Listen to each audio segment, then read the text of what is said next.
Mark Thompson sat alone in a Mumbai hotel room at 3 in the morning, staring at his phone with shaking hands.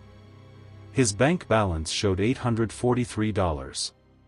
Just 3 weeks earlier, it had shown $85,000. The woman he had sold his entire life to meet was gone. Her phone was disconnected. The address she gave him led to a stranger's apartment. Somewhere in a city of over 20 million people, someone was spending the money he had worked 15 years to save. But this story didn't begin in that hotel room. It began 9 months earlier in Austin, Texas. Mark was 42 when his 17-year marriage ended. The divorce from Sarah, his high school sweetheart, was calm but emotionally cold. She kept the house. Mark kept half the savings, his car, and moved into a small apartment near downtown. He worked as an IT consultant. Stable job. Good income. Quiet life. After the divorce, his routine became mechanical. Work. Microwave dinner. Television. Sleep. His 2 adult children lived in other states. Friends drifted away. Loneliness became louder than silence. One February night, he downloaded an international dating app called World Connect. He told himself he was just browsing. Then he saw her. Priya Sharma. 35. Mumbai. Marketing executive. Her photos showed a warm smile, long dark hair, kind eyes. She looked natural, not posed. Her bio said she valued family and loyalty and wanted something serious. Mark sent a simple hello. She replied within an hour. Their first conversation lasted 2 hours. She asked thoughtful questions. She spoke about her career, about losing her father 2 years ago, about pressure from her traditional family to marry. She said she had once been engaged but called it off after betrayal. "I still believe in real love," she wrote. Mark felt understood for the first time in years. They began messaging daily. Good morning texts from India waited for him every day. They discussed books, childhood memories, disappointments. After 3 weeks, they scheduled a video call. Mark cleaned his apartment before the call. When her face appeared on screen, she was even more beautiful than her photos. The lighting was flattering, her voice soft but clear. They talked for 90 minutes. He felt something he hadn't felt in years, hope.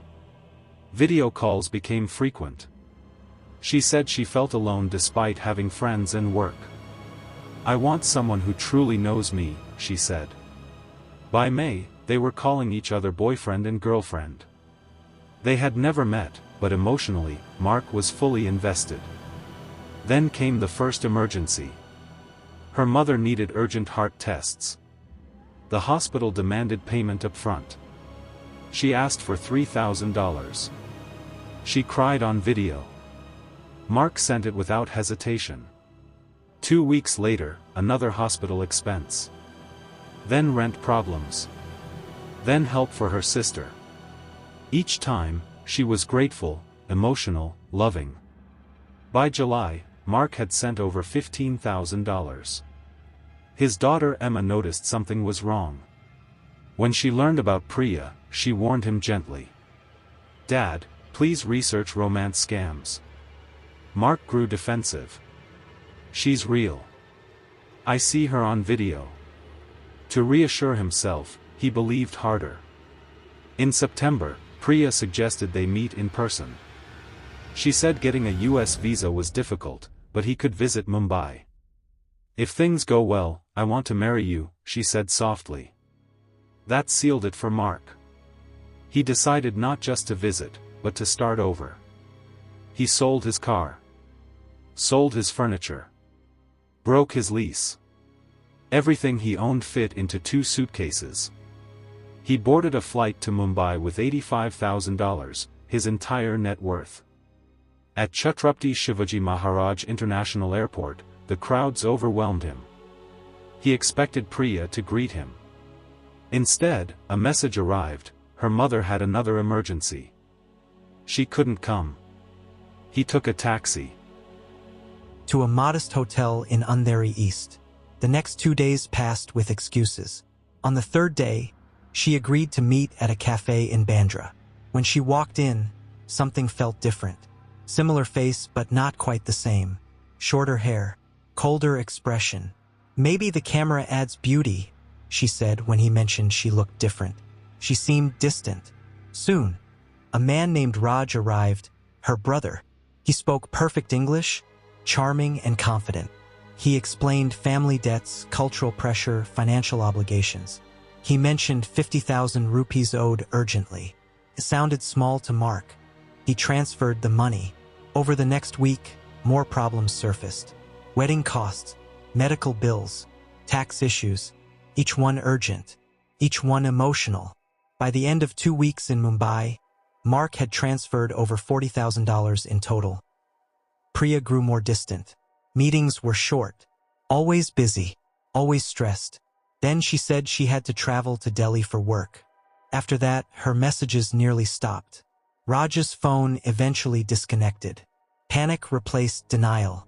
Mark visited the address Priya had given him. A stranger answered the door. No, Priya lived there. At the cafe, a waiter recognized her photo. "She comes with different foreign men," he said casually. Mark felt the world collapse. He went to a police station. The officer was blunt. "You're not the first." Eventually, Inspector Deshmukh took the case. He showed Mark evidence of similar fake profiles. The real Priya Sharma is a marketing executive in Bangalore. Her photos were stolen, the inspector explained. The woman Mark met was actually Kavita Malhotra, part of an organized scam network. Bank records traced money through multiple accounts. Security footage identified accomplices.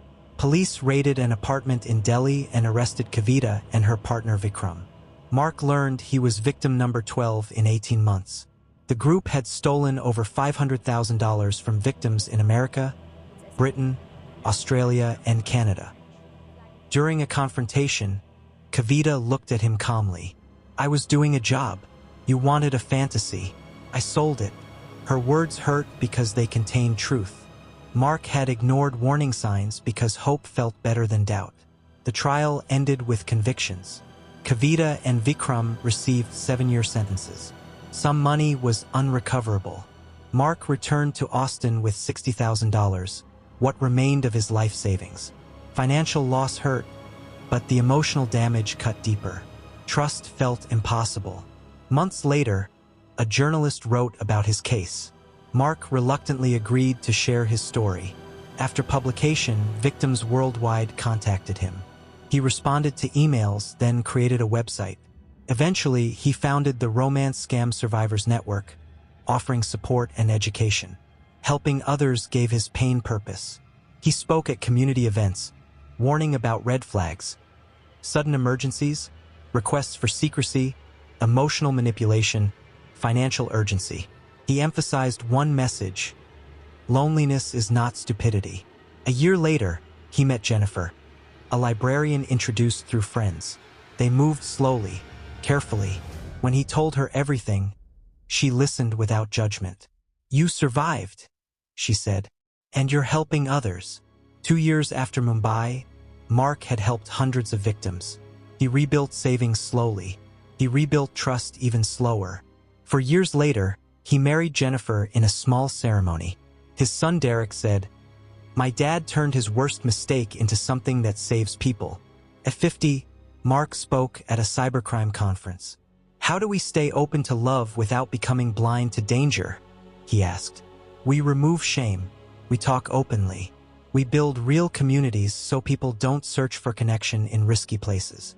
That night, in another hotel room, not in despair, but after a conference speech, Mark received a message from Jennifer. "Love you. Come home safe." He smiled. The scars remained, but they no longer defined him. He had lost money, pride, and trust, but he gained resilience, empathy, and purpose. And for the first time since that night in Mumbai, he felt grounded in something real. Not fantasy, not illusion, but a life built honestly, step by step. And that finally was enough.